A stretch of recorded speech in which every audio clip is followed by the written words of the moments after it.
Good morning बच्चों।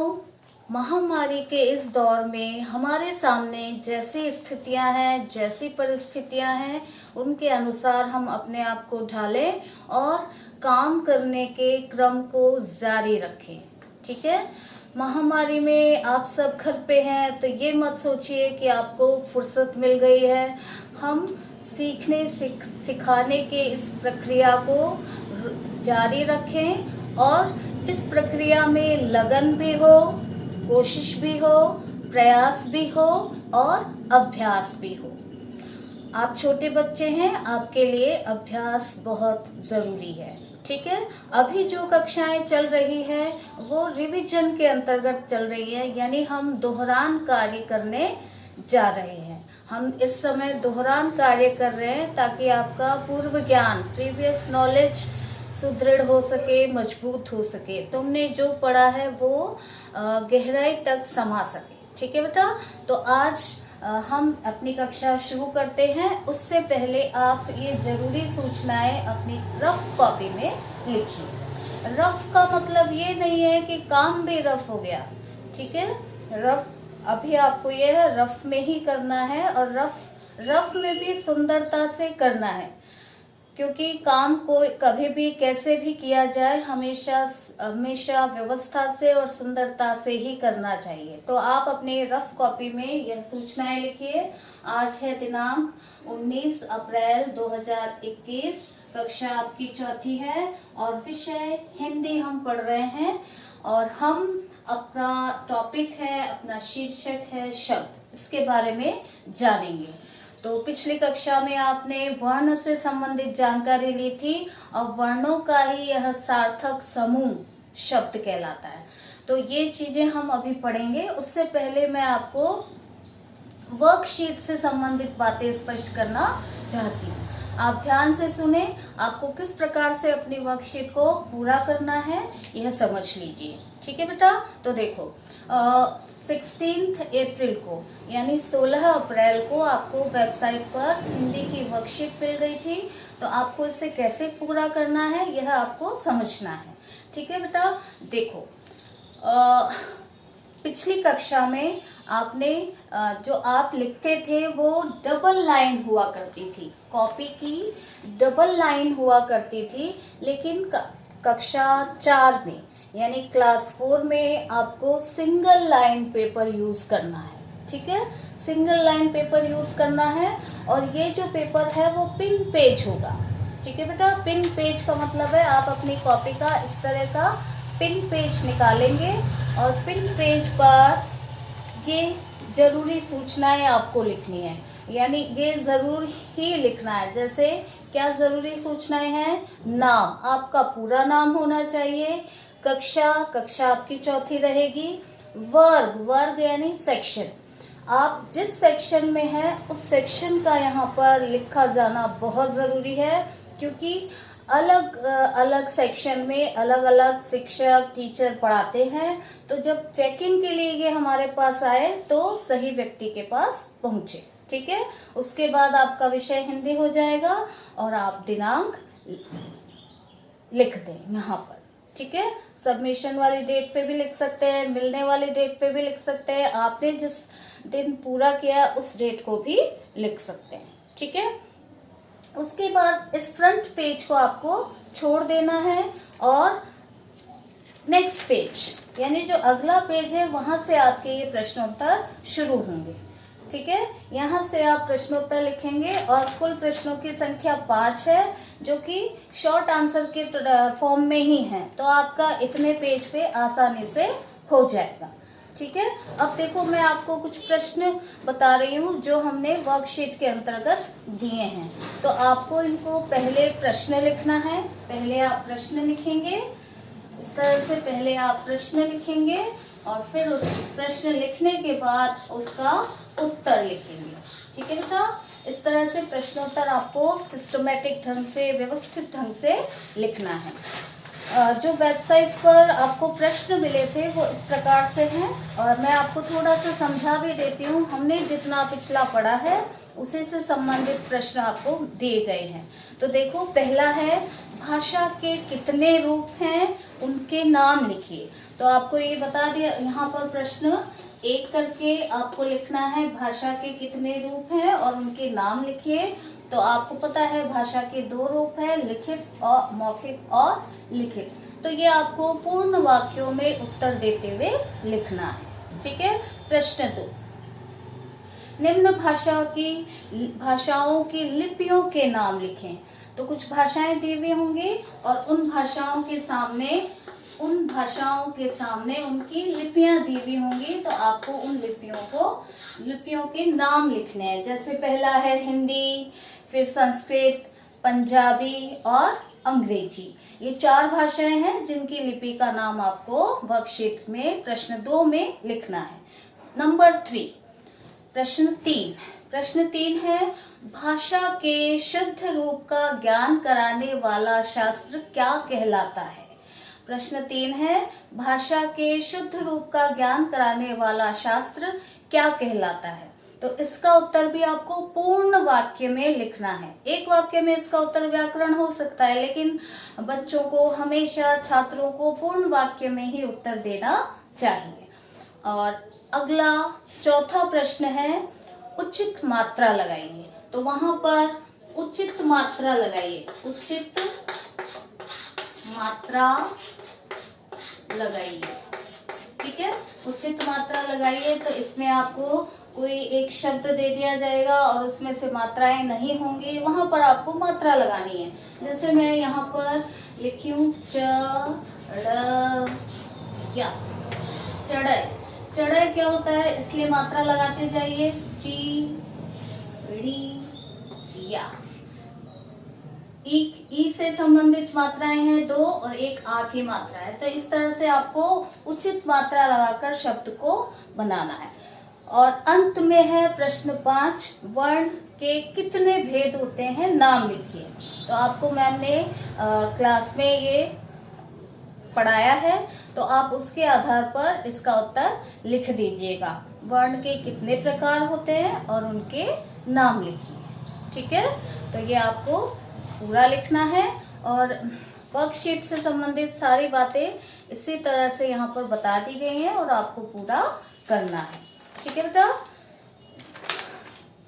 अब हम अपना टॉपिक शुरू करते हैं। आज हम पढ़ रहे हैं शब्द।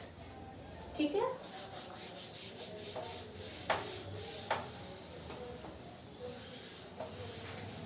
बेटा ये वर्कशीट से संबंधित ये बात आपको ध्यान रखनी है कि सिंगल लाइन वाला पेज ही होना चाहिए और डबल लाइन जो कि आप 3rd तक लिखते थे वो नहीं होना चाहिए। और अब आप कक्षा 4 में आ चुके हैं तो उसके अनुसार आपको वह पेज प्रयोग करना है। ठीक है, अब हम अपना टॉपिक शुरू करते हैं और हमारा टॉपिक है शब्द। ठीक है, अब देखो कुछ मैं शब्द यहाँ पर लिख रही हूँ, जैसे नीरज। अब इसमें देखो पिछले पाठ में आपको ये वर्ण विच्छेद सिखाए थे। ठीक है ना, वर्ण विच्छेद सिखाए थे, जिसके अंतर्गत ये देखो न, ई प्लस र प्लस अ प्लस ज प्लस अ, इस तरह की वर्ण व्यवस्था रहती है। ठीक है, इस तरह की वर्ण व्यवस्था रहती है। व्यंजन स्वर, व्यंजन स्वर, व्यंजन और स्वर। तो आपको मैंने वहां पर पिछली कक्षा में स्पष्ट किया था कि व्यंजन पहले आता है और स्वर बाद में आता है। और हिंदी में उच्चारण का बहुत महत्व होता है, जैसा हम बोलते हैं वैसा हम लिखते जाते हैं और आवाज जिस क्रम में आती जाती है उस क्रम में हम वर्ण की व्यवस्था लिखते जाते हैं। जैसे न, ई, नी, र, ज। तो इस तरह से हमने इसे तोड़ा। ठीक है, तोड़ने के बाद या मान लो हमें टूटा हुआ कुछ मिला, ये विच्छेदित रूप में मिला, तो विच्छेदित रूप को हम इसे, जहाँ आपको बताया गया है कि स्वरों के जो विशेष चिन्ह होते हैं वे मात्रा कहलाते हैं। तो जब हम इसे मिलाएंगे, इन वर्णों को हम समूह रूप में लिखेंगे, तो जो मात्रा रूप में जाना है वो मात्रा रूप में लिखा जाएगा। जैसे अभी ये लिखा हुआ है नी र ज, नीरज। तो इस तरह से अब देखो कि एक शब्द बन गया, यानी ये सारे वर्ण थे, इन वर्णों को हमने मिलाया, एक समूह बनाया, और समूह बनाकर हमने हमारे पास में एक रचना आई, हमारे पास एक रचना आई जिसे हम शब्द कह सकते हैं। और शब्द इसलिए भी कह सकते हैं क्योंकि इसमें एक शर्त लगती है। इसमें ये शर्त है कि जो भी रचना हमारे सामने बन पाई है उसका एक अर्थ होना चाहिए, यानी वह निश्चित अर्थ को प्रकट करने वाला हो। उल्टा सीधा जो उल्टी सीधी मान लो रचना बना दी गई हो तो वह शब्द नहीं कहलाएगी। क्यों? क्योंकि वह अपनी शर्त को पूरा नहीं करती है। शर्त क्या है कि जो भी रचना बनी है, वर्णों को मिलाने से, वर्णों के मेल से जो भी रचना बनी है वह अगर अर्थ नहीं देती है तो वह शब्द नहीं होगा। ठीक है, तो यहाँ पर ये शब्द बना नीरज, ये शब्द है। क्यों? क्योंकि इसका एक अर्थ है, नीर में जो पैदा होता हो, नीर यानी पानी, नीर यानी पानी, और ज यानी जन्म लेने वाला, ज यानी जन्म लेने वाला। तो यहाँ पर हम बना देंगे पानी में जन्म लेने वाला। पानी में कौन जन्म लेता है? कमल। ठीक है, तो नीरज का अर्थ हुआ कमल। तो यानी कमल एक, सॉरी, नीरज एक शब्द है। आपको आई बात समझ में? अब मैंने आपको ये बता रखा है कि कभी भी परिभाषा को रटो मत। हमारे सामने एक उदाहरण है, उदाहरण को जिस तरह से आपने समझा उसी को भाषा रूप में लिखना, वो परिभाषा हुई। ठीक है, आपने क्या समझा कि जब हम वर्णों का एक समूह बनाते हैं, है ना, वर्णों के समूह को जो निश्चित अर्थ दे, वर्णों के समूह को शब्द कहते हैं जो निश्चित अर्थ दे, यानी वर्णों का ऐसा समूह, वर्णों का ऐसा समूह, ये समूह रूप में आ गया, वर्णों का ऐसा समूह जो निश्चित अर्थ दे उसे हम शब्द कहते हैं। ठीक है, अब आप प्रश्न लिखिए। पहला प्रश्न आपका है, फटाफट से हम लिखते हैं। प्रश्न 1 लिखिए बेटा। हाँ, शब्द किसे कहते हैं? ये इस तरह से हमने लिखा। उत्तर, वर्णों का ऐसा समूह जो निश्चित, थोड़ा सा फास्ट में लिखूंगी, ऐसा समूह जो निश्चित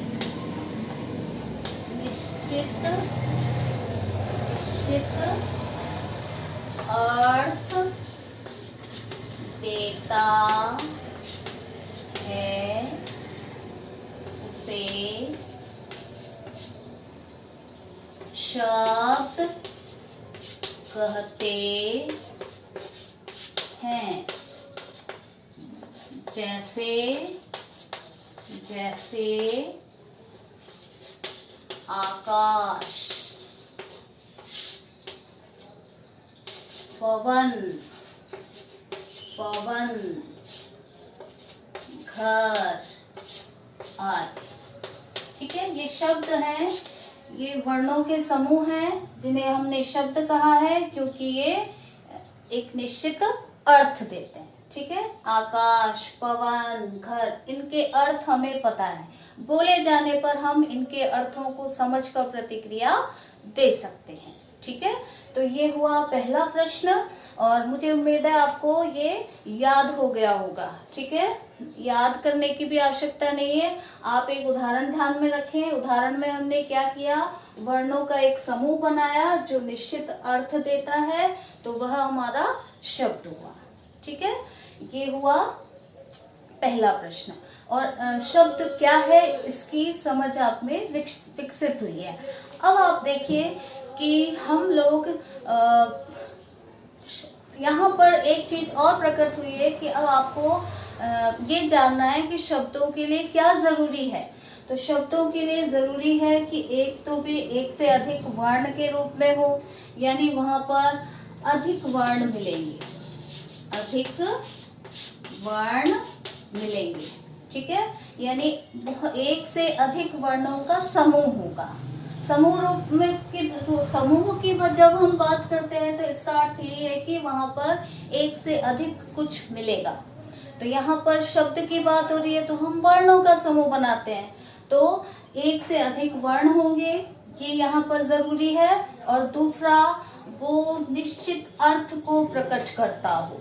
ठीक है, वो अर्थ अवश्य दे, यानी जो वर्णों का समूह है वह अर्थ अवश्य दे। अगर ये अर्थ नहीं देता है तो ये शब्द नहीं होगा। ठीक है, अधिक वर्ण वहां पर हो और अधिक अर्थ अवश्य दे। अगर अर्थ नहीं देगा तो वह शब्द नहीं होगा। जैसे मान लो अगर हम लिखते जैसे गमला, यहाँ तो समझ में आता है कि एक शब्द पौधा उगाने का जो पॉट होता है, बर्तन होता है, उसे हम गमला कहते हैं। अगर ये लामग लिखा होता,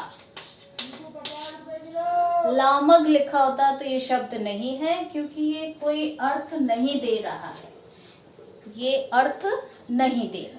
ठीक है, तो ये पहली बात आपको समझ में आ गई। अब हम दूसरा प्रश्न लिखते हैं। अब दूसरे प्रश्न में ये है बेटा कि शब्दों के प्रकार क्या क्या हैं, यानी शब्दों के कितने प्रकार होते हैं। ऐसे तो शब्दों के अनेक प्रकार होते हैं, लेकिन अभी आप क्लास 4 में हैं, कक्षा चौथी में है, तो उस हिसाब से आपको मैं कुछ जो आपकी पुस्तक है उसके अनुसार ही बताऊंगी। पहले तो ये समझो कि शब्द कैसे कैसे होते हैं। देखो, शब्द बहुत तरह के होते हैं, कुछ छोटे होते हैं, जैसे हाँ, ये भी एक शब्द है। जब हम किसी की सहमति देते हैं तो हाँ इतना से शब्द बोलते हैं। मैं ये स्वयं के लिए प्रयोग किया जाने वाला सर्वनाम शब्द है मैं, या में अधिकरण कारक को प्रकट करने वाला शब्द है। की दो वाक्यों को जोड़ने के बीच में की लगाया जाता है। तो ये छोटे छोटे शब्द हैं। कुछ बीच के शब्द होते हैं जिनमें एक वर्ण, दो वर्ण या तीन वर्ण होते हैं। कुछ बड़े बड़े शब्द होते हैं जिनमें 4 या 5 वर्ण होते हैं, जैसे बड़े में पहरेदार, ठीक है, 4 में बरगद, ठीक है, पहरेदार है, ये 5 वर्ण 5 अक्षरों का हो गया। बरगद ये 4 वर्णों का हो गया। इसमें 5 नहीं है, एक मात्रा रूप में गया है, ये भी मात्रा रूप में है, तो मात्रा रूप में आ गए तो उस हिसाब से ये बड़े अक्षर हैं, ये बड़े शब्द हैं, अक्षर नहीं शब्द, ठीक है। अब देखो शब्दों की प्रकारों की बात की जाए। शब्द के प्रकार, शब्द के प्रकार। अब देखो बेटा, भाषा बहुत बड़ी चीज है, एक समृद्ध ज्ञान की परंपरा भाषा है, ठीक है, बहुत विकसित ज्ञान की परंपरा भाषा है। तो अब ऐसे तो विज्ञान भी है, गणित भी है, तो जब हम भाषा की बात करते हैं और भाषा में शब्द आते हैं तो शब्दों के भी बहुत से प्रकार हैं। जैसे पहला है अर्थ के आधार पर, अर्थ के आधार पर, अर्थ के आधार पर शब्द होता है। नंबर 2 उत्पत्ति के आधार पर, उत्पत्ति के आधार पर, ठीक है। फिर है नंबर 3 रचना के आधार पर, रचना के आधार पर, ठीक है। और 4th है प्रयोग के आधार पर, प्रयोग के आधार पर। इस तरह से शब्द के 4 प्रकार हैं, अर्थ के आधार पर, उत्पत्ति के आधार पर, रचना के आधार पर और प्रयोग के आधार पर। आप जैसे जैसे बड़ी कक्षा में जाते जाएंगे इनके बारे में पढ़ेंगे। तो यहाँ पर अर्थ के आधार पर देखो, तुमने पढ़ा है अर्थ के आधार पर 2 प्रकार के होते हैं, सार्थक और निरर्थक, सार्थक और निरर्थक। उत्पत्ति के आधार पर 4 प्रकार के होते हैं, जैसे हिंदी भाषा में तत्सम शब्दों का प्रयोग भी होता है जो संस्कृत से आए हैं, और संस्कृत से आने के बाद हमारी सुविधा के अनुसार हमने उसे बदल दिया है, यानी जो संस्कृत से आने के बाद बदल दिए गए हों तो वो तद्भव शब्द। फिर हमारी देशी भाषाओं का भी प्रभाव, कुछ शब्द हिंदी में देखे जाते हैं प्रयोग होते हुए, तो वे देशज शब्द हैं, और कुछ विदेशी शब्द भी हिंदी भाषा में प्रयोग किए जाने लगे हैं। जैसे हिंदी में शिक्षक या फिर डॉक्टर प्रयोग करते हैं हम, तो डॉक्टर एक विदेशी शब्द है, ये अंग्रेजी भाषा का शब्द है, लेकिन हम अपनी बोलचाल की हिंदी भाषा में उसका प्रयोग करते हैं। इसी तरह से जैसे तोप, तोप एक तुर्की भाषा का शब्द है, लेकिन हमारी हिंदी भाषा में भी ये चलता है। बीमारी ये फारसी भाषा का शब्द है, लेकिन हमारी हिंदी भाषा में ये चलता है। तो उत्पत्ति के आधार पर भी शब्द 4 प्रकार के होते हैं। फिर रचना के आधार पर भी हम शब्दों का वर्गीकरण देखते हैं। रचना के आधार पर भी शब्दों के प्रकार होते हैं, जैसे रूढ़ शब्द, योग रूढ़ शब्द, यौगिक शब्द, ये आप अगली कक्षाओं में पढ़ेंगे, आपके लिए अभी इतना समझना आवश्यक नहीं है। फिर प्रयोग के आधार पर, ये जरूरी है, प्रयोग के आधार पर आप समझते हैं कि 2 प्रकार के शब्द होते हैं, विकारी शब्द और अविकारी शब्द। ये जब टॉपिक वाइज आपके आगे आएंगे तो हम आपको समझाते जाएंगे, ठीक है। अविकारी और विकारी शब्द जिस जिस तरह से आपके सामने आएंगे हम उसका स्पष्टीकरण, हम उसका एक्सप्लेनेशन आपको दे देंगे। विकारी यानी जो परिवर्तित हो जाए, अविकारी यानी जो परिवर्तित ना हो। तो ये तो आपको पिछली कक्षाओं में समझाया भी गया होगा। छोटे होने की वजह से शायद आप नहीं समझ पाए होंगे, लेकिन जैसे जैसे टॉपिक वाइज ये शब्दों के प्रकार आएंगे हम आपको स्पष्ट करते हुए चले जाएंगे। इस कक्षा में आपको अर्थ के आधार पर शब्दों के प्रकारों को जानना है। ये 3 आप बाद में पढ़ेंगे, और अभी आपको केवल अर्थ के आधार पर वाक्य के शब्द के कितने प्रकार हैं यह जानना है। तो अभी मैंने आपको बताया कि अर्थ के आधार पर आपका प्रश्न यही है, प्रश्न 2, आपका ये प्रश्न 2 बनेगा। अर्थ के आधार पर शब्द कितने प्रकार के होते हैं, ठीक है। अर्थ के आधार पर शब्द कितने प्रकार के होते हैं। अभी मैंने आपको कहा कि अर्थ के आधार पर शब्द 2 प्रकार के होते हैं, ठीक है। उत्तर आपका रहेगा 2 प्रकार के होते हैं। पहला सार्थक शब्द, सार्थक शब्द, और दूसरा निरर्थक शब्द, निरर्थक शब्द, ठीक है बेटा। अभी यहाँ पर मैं आपको एक बात स्पष्ट कर दूं कि जब आप अपनी कॉपी में लिखें तो ये पूरा वाक्य होगा, अर्थ के आधार पर शब्द 2 प्रकार के होते हैं। अभी बोर्ड छोटा है इसलिए मैं थोड़ा शॉर्ट में लिख रही हूँ, आपको हमेशा ऐसे पूर्ण वाक्य में ही लिखना है, ठीक है। तो दो प्रकार के होते हैं, पहला सार्थक और दूसरा निरर्थक, ठीक है। अब इन शब्दों को समझ लें, सार्थक और निरर्थक।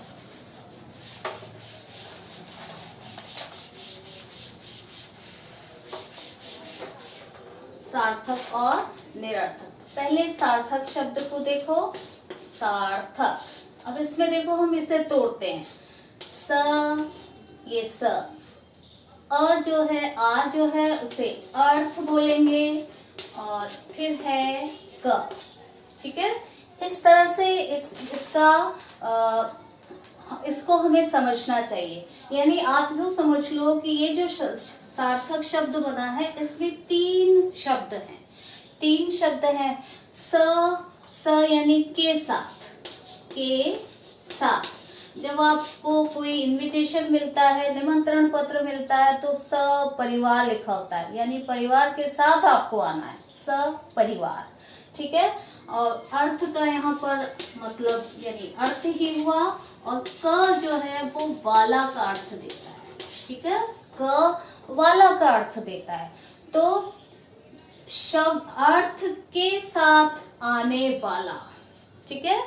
कोई भी शब्द जो है वो अगर अर्थ के साथ आता है, अर्थ के साथ आने वाले शब्द को सार्थक शब्द कहते हैं, ठीक है।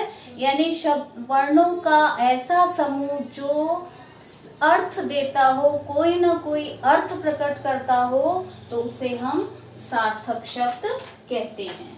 तो आप इसकी परिभाषा इस तरह से लिख सकते हैं, वर्णों का ऐसा समूह जो कोई ना कोई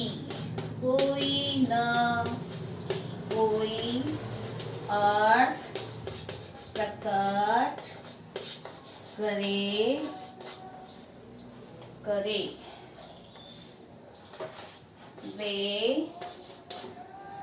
वह सार्थक शब्द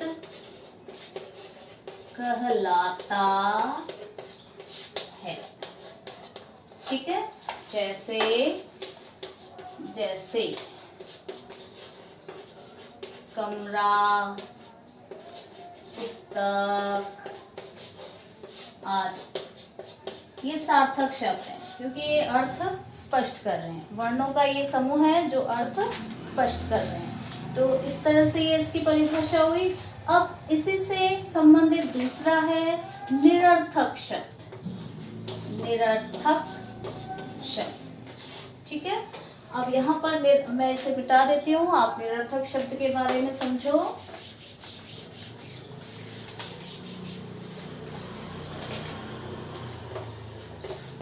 निरर्थक शब्द।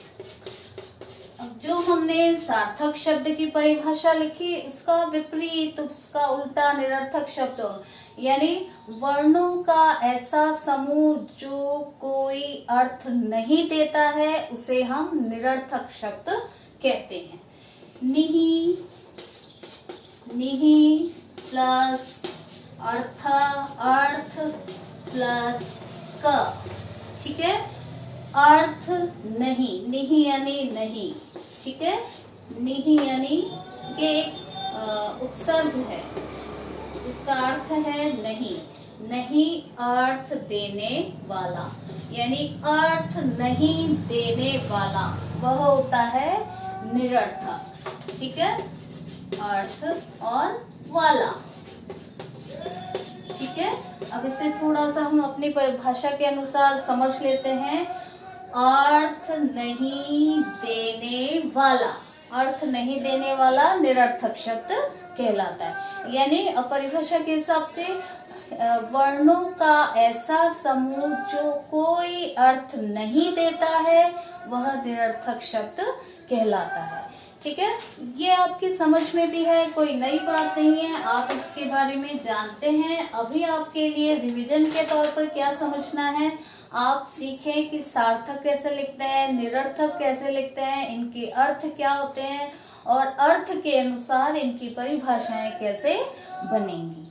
ठीक है, तो यहाँ तक आपका ये पाठ पूरा हुआ। अब मैं यहाँ पर आपको आज के करने के लिए 3 प्रश्न दे रही हूँ।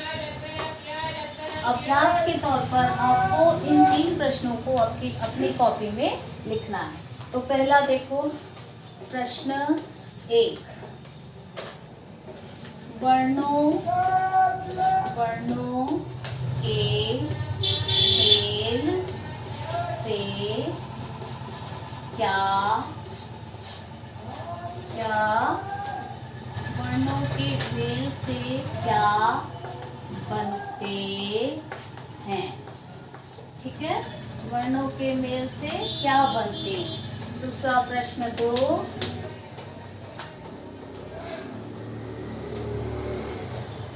निश्चित कोई न कोई अर्थ देने वाले वर्ण समूह को क्या कहते हैं। कोई ना कोई अर्थ देने वाले वर्ण के वर्ण समूह को सार्थक शब्द कहते हैं। फिर प्रश्न 3, अर्थ के आधार पर शब्दों के कितने प्रकार हैं, उनके नाम लिखिए। ठीक है, ये आपका लिखित कार्य है जो आपको आज दिन भर में अपनी कॉपी में से करना है सुंदरता से। ठीक है, आज के लिए इतना ही, समय हो चुका है। अगली कक्षा में फिर मिलते हैं। Good bye.